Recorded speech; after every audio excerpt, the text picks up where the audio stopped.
सुलह हुदैबिया का एक पॉइंट ये था कि 10 साल तक मुसलमानों और काफरों के दरमियान कोई लड़ाई नहीं होगी। इससे मुसलमानों को थोड़ा टाइम मिला और उन्होंने रिलैक्स होकर इस्लाम की दावत देना शुरू की।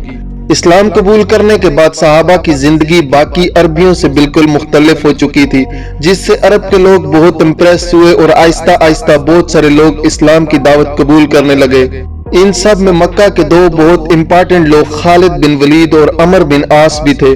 खालिद बिन वलीद के लिए तो इस्लाम कबूल करना बहुत मुश्किल था, क्योंकि कुरान ने वलीद बिन मुगीरा जो खालिद बिन वलीद के वालिद थे इनके बारे में बहुत सख्त वर्ड यूज किए थे।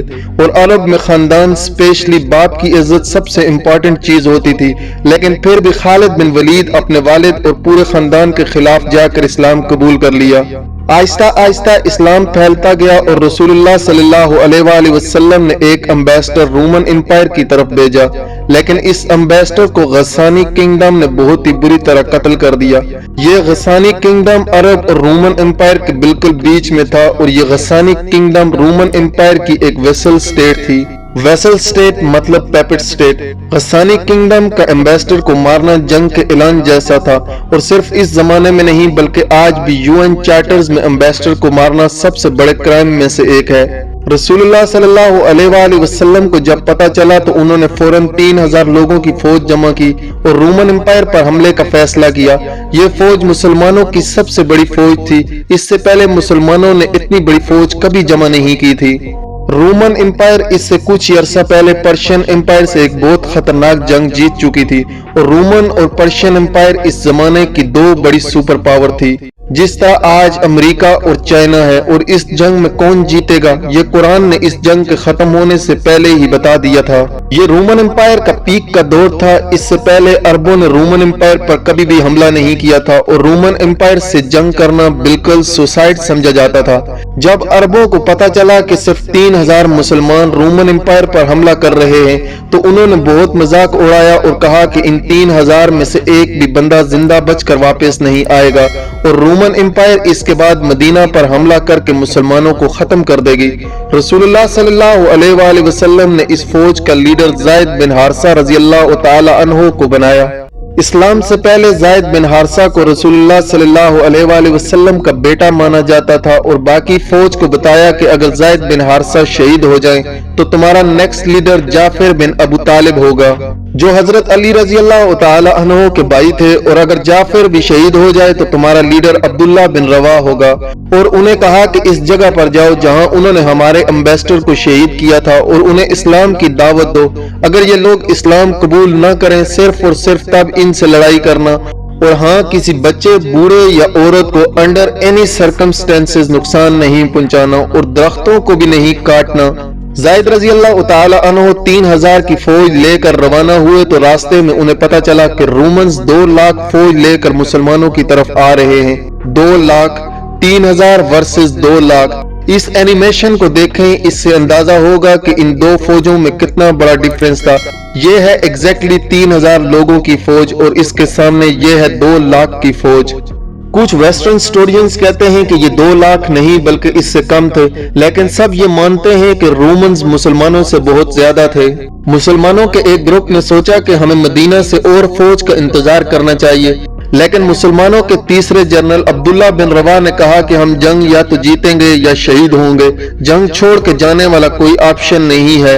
यहाँ मुसलमानों ने एक जबरदस्त प्लान बनाया और वो इस जगह को छोड़कर जहां पहले लड़ाई होनी थी पीछे हटे और मोता के 2 पहाड़ों के दरमियान रुके। अब इसका क्या फायदा था? फायदा ये था कि अगर ये 2 पहाड़ न होते और मुसलमान 2 लाख रोमन्स पर हमला करते तो रोमन्स मुसलमानों को चारों तरफ से घेर कर खत्म कर सकते थे, लेकिन इन 2 पहाड़ों की वजह से रोमन फौज ज्यादा स्ट्रेंज नहीं हो सकती थी, तो लड़ाई में इनके ज्यादा नंबर्स होने का इतना फायदा न होता। दोनों फौजों ने हमला किया और लड़ाई शुरू हुई। ज़ैद बिन हारिसा ने मुसलमानों की फौज का झंडा उठाया और बहुत फेयर लड़ाई की, लेकिन वो शहीद हो गए। तो रसूलुल्लाह सल्लल्लाहु अलैहि वसल्लम के आर्डर्स के मुताबिक मुताबिक मुसलमानों के दूसरे जनरल जाफर बिन अबू तालिब ने झंडा उठाया और लड़ने लगे, लेकिन जिस हाथ से उन्होंने झंडा उठाया था वो कट गया, तो उन्होंने झंडा दूसरे हाथ में पकड़ा, दूसरा हाथ भी कट गया और जाफर रजी अल्लाह तआला अन्हु शहीद हो गए। जंग के बाद इनके जिस्म पर तलवार के 50 निशान मिले और इन 50 में से एक भी निशान पीठ पर नहीं था, सारे के सारे निशान फ्रंट पर थे। तो अब आर्डर्स के मुताबिक अब्दुल्ला बिन रवा नए जनरल बने और बहुत सख्त लड़ाई के बाद वो भी शहीद हो गए। फिर एक मुसलमान ने झंडा उठाया और जोर जोर से सबको कहने लगा कि जल्दी से आपस में एक लीडर चूज करो वरना हमारी फौज बिखर जाएगी। ये जंग मदीना से 1000 किलोमीटर दूर मोता में हो रही थी, लेकिन रसूलुल्लाह सल्लल्लाहु अलैहि वसल्लम ने इस जंग के बारे में मदीना में मुसलमानों को पहले ही बता दिया था कि सबसे पहले जायद ने झंडा उठाया और वो शहीद कर दिए गए। इसके बाद जाफर ने झंडा उठाया और वो भी शहीद कर दिए गए। इसके बाद अब्दुल्ला बिन रवा ने झंडा उठाया और वो भी शहीद कर दिए गए। इसके बाद मुसलमानों ने सैफुल्लाह, अल्लाह की तलवारों में से एक तलवार को अपना लीडर बना लिया है। इस फौज में अब तक खालिद बिन वलीद एक आम सिपाही की तरह लड़ रहे थे और लड़ते लड़ते 9 तलवारें तोड़ चुके थे और ये मुसलमानों की तरफ से इनकी पहली जंग थी। तो सारों ने विदाउट एनी डाउट खालिद बिन वलीद को जंग के मैदान में अपना लीडर और जनरल बनाया। खालिद बिन वलीद रजी अल्लाह तआला अन्हु को पता था कि रोमन्स को इस जंग में हराना इम्पॉसिबल है, लेकिन अगर वो ये जंग छोड़कर चले गए तो रोमन्स मुसलमानों को कमजोर समझकर मदीना पर भी हमला कर सकते हैं।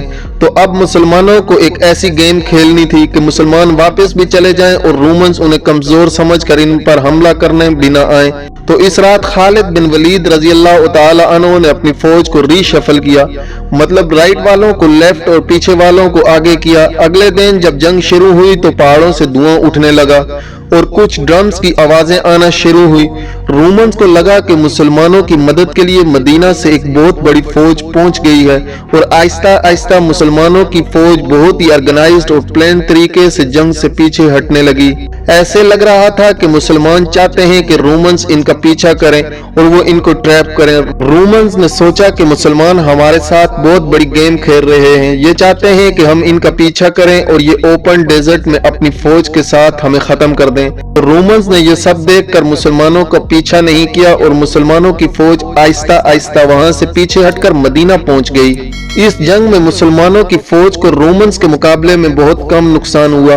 मदीना वालों ने सोचा कहीं ये लोग जंग से भागकर तो नहीं आए। उन्होंने इस फौज को बहुत ही बुरा भला कहा, लेकिन रसूलुल्लाह सल्लल्लाहु अलैहि वसल्लम ने कहा कि ये भाग कर नहीं आए, ये हमारी मदद लेने के लिए आए हैं और बहुत जल्द हम रोम पर दोबारा हमला करेंगे।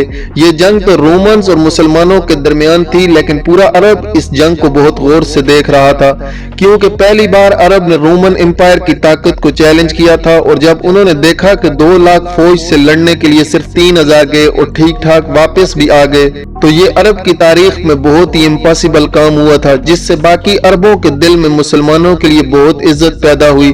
और अरब के वो कबाइल जो हर जंग में खंदक, बदर, ओहद में मुसलमानों के हमेशा खिलाफ होते थे, जंग मोता के बाद इस्लाम की तरफ आने लगे और मदीना की ये छोटी सी रियासत आहिस्ता आहिस्ता हर तरफ फैलने लगी। अब यहाँ कुछ हिस्टोरियंस कहते हैं कि रोमन्स इतनी छोटी फौज से जंग सिर्फ इसलिए हारे क्योंकि रोमन एम्पायर कुछ साल पहले पर्शियन एम्पायर से जंग के बाद बहुत कमजोर हो चुकी थी।